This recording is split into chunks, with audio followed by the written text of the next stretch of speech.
Doctor Yunus তিনি নিজেও নাকি মুক্তিযুদ্ধে অংশগ্রহণ করেছিলেন। মানে মিথ্যা কথা, কোথায় উনি আমরা বুঝতে আমেরিকায় পারি না। ছিলেন? মিথ্যা কথা, মিথ্যা কথা।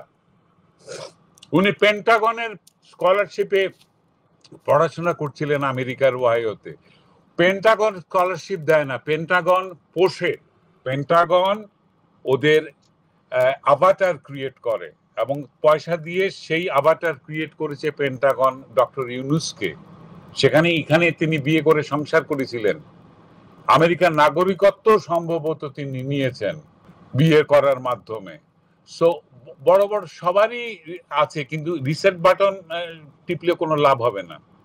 রিসেট বাটন টিপলে এই সব কিছু ইরেজ হয়ে যাবে না।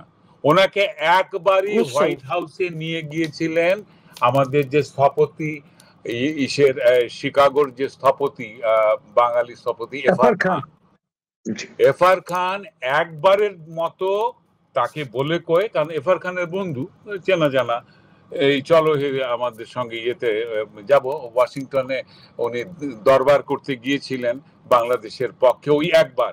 এরপরে আর তাকে খুঁজে পাওয়া যায়নি। হি ওয়াজ নেভার এনিওয়্যার।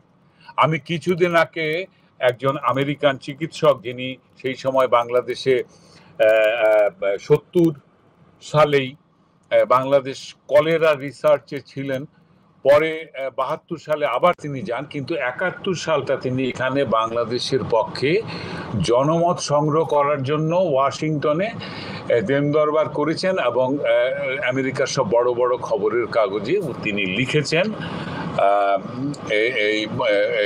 এই ডক্টর, তার সঙ্গে কথা হয়েছে, তিনি কখনোই ডক্টর ইউনূস বলে কোনো পদার্থের নাম উল্লেখ করেননি।